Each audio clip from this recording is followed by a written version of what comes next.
ग्राम चिचबोड़ में 7 दिवसीय श्रीमद् भागवत ज्ञान यज्ञ सप्ताह का शुक्रवार को समापन किया गया। ग्रामीणों ने बताया कि प्रतिवर्ष गांव ग्रामीण जनों के सहयोग से भागवत सप्ताह का आयोजन किया जाता है। इसी तारतम्य में इस वर्ष भी भागवत ज्ञान सप्ताह का आयोजन किया गया था।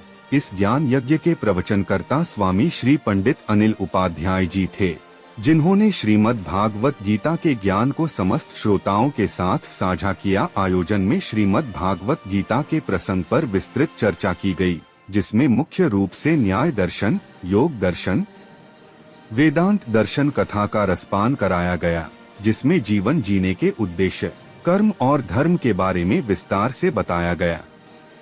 इस आयोजन में लोगों ने श्रीमद् भागवत गीता के ज्ञान को अपने जीवन में उतारने का संकल्प भी लिया। श्रीमद् भागवत ज्ञान सप्ताह के अवसर पर आयोजक परिवार द्वारा भंडारा का भी आयोजन किया गया था एवं समस्त ग्राम वासी उपस्थित रहे।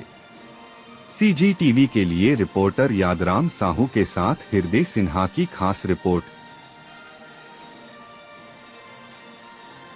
मेरा परिचय है अनिल कुमार उपाध्याय और चीचा बिलाई रुंगा के पास। ये जो आपको ज्ञान प्राप्त है वो कहाँ से? इससे पहले तो लाइन में नहीं रहे हों, तो बाद में मोर इच्छा जाहिर हुई इसकी बड़े भाग्य से मनुष्य के शरीर मिलते और परम सौभाग्य से ब्राह्मण के घर में जन्म मिलते। तो हम ब्राह्मण होने के नाते हम क्या करें, कम से कम दूसरा लग ज्ञान बांटना चाहिए, ये उद्देश्य लेकर के। वो साथ ही अभी हमारे देखें कि हमारे हिंदू मना धर्म परिवर्तन बहुत ज़्यादा ही करते, तो मैं सोचे कि नहीं, अन्य धर्म से कहीं ज़्यादा हमारे हिंदू सनातनी मन बिगड़त है। तो वो उद्देश्य यही रही कि कम से कम जाके कम से कम अपन सनातन हिंदू धर्म के अंदर में कुछ भाव जगाओ, कुछ भक्ति जगाओ, जेकर से हम अपन इष्ट ल जानन कि हमारा दायित्व का है, हमला कौन ला मानना है, कौन ला जानना है। यही उद्देश्य लेके मोर प्रयास थे कि जानो हम सनातन हिंदू हैं। हमारे हिंदू में 33 कोटि देवी देवता होते, एक देवता तोला अच्छा नहीं लगा थे, दूसरा तीसरा चौथा, इसे 33 कोटि देवी देवता है। तो हमारा और प्रयास थे कि कम से कम भागवत के माध्यम से आप सब जनमानस ला में जगाए के ज़्यादा प्रयास करता हूँ।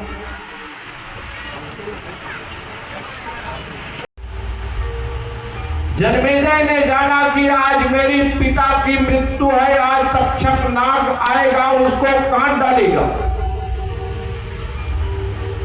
जन्मेजय ने सोचा कि नहीं, मैं दुनिया में कोई भी सर्प रहने नहीं दूंगा और दुनिया में कोई सर्प नहीं रहेगा तो मेरे पिता की मौत होने वाला नहीं है।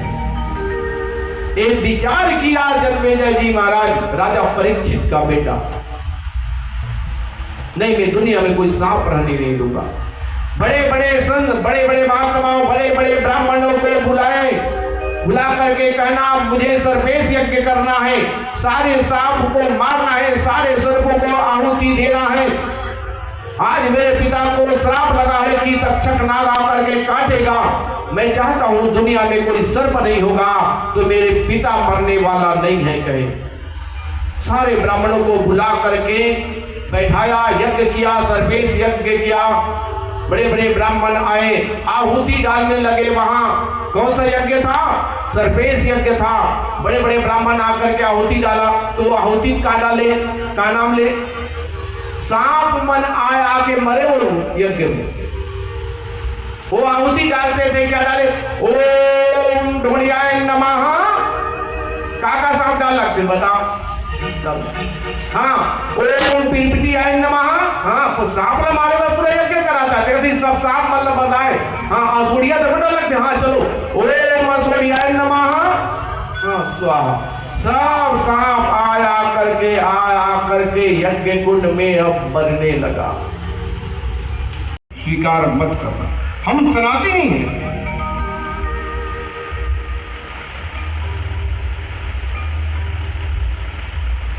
भगवान गीता में एक बात कही, क्या?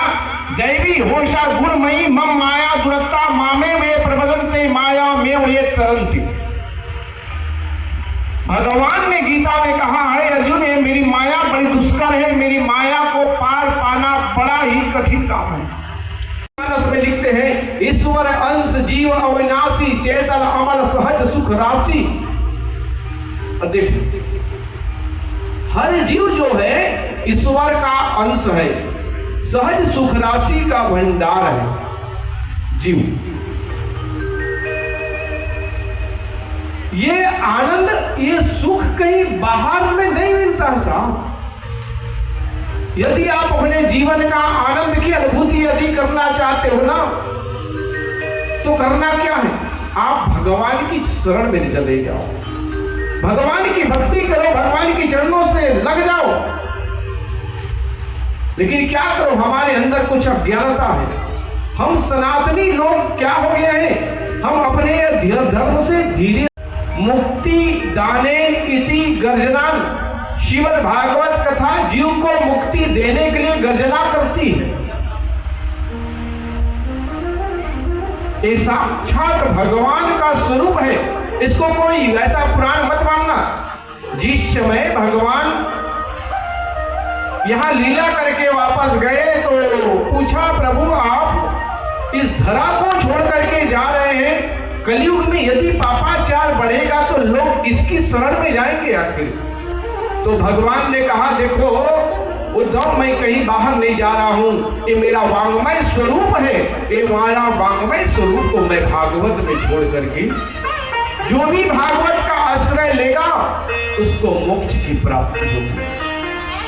मोक्षदायिनी श्रीमद् भागवत की कथा है। और यहां लक्ष्य रखता है, परीक्षित मोक्ष को प्राप्त करता है। हमने भी लक्ष्य रख करके 7 दिन तक लगातार श्रीमद् भागवत कथा श्रवण करी है। और गंगा के किनारे आज राजा परीक्षित बैठ करके तन से मन से सब कुछ लेकर के राजा परीक्षित घर का त्याग करके, संसार के माया मोह सबसे त्याग करके आज राजा परीक्षित मोक्ष की प्राप्ति के लिए बैठे। ये राजा परीक्षित को श्राप लगा, क्या 7वें दिन में मृत्यु हो गई? नहीं, परीक्षित ने जान गया, जब कथा सुना इसको आत्मबोध हो गया कि मैं अब मरने वाला नहीं, इसको आत्मबोध हो गया।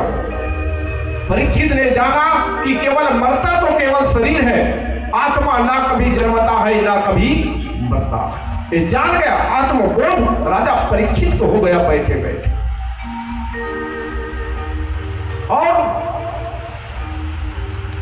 फिर अंत में राजा परीक्षित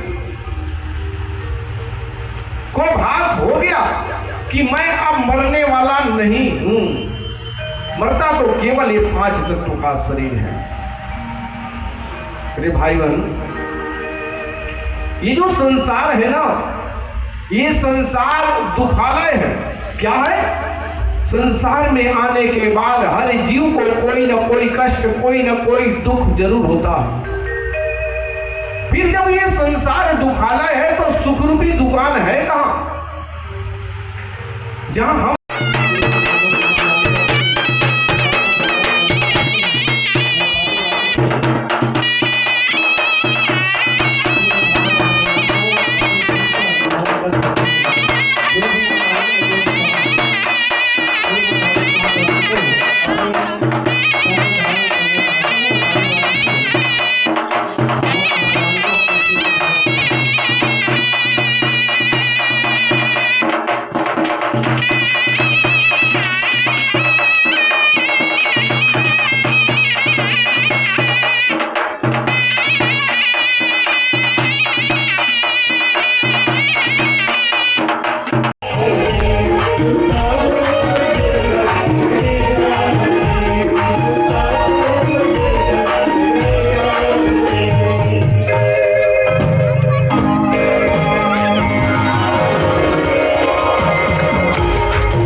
21 रुपये समर्पित हुआ है। परंतु कुटुंब परिवार की जय, उनकी श्रद्धा भक्ति की जय। यह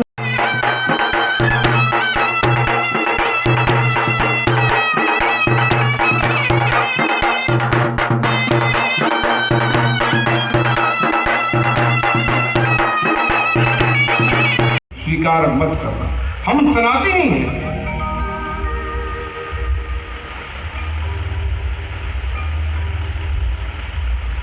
भगवान गीता में एक बात कही, क्या? दैवी होशा गुणमयी मम माया दुरत्ता मामे वे प्रबदंते माया में वे तरंती। भगवान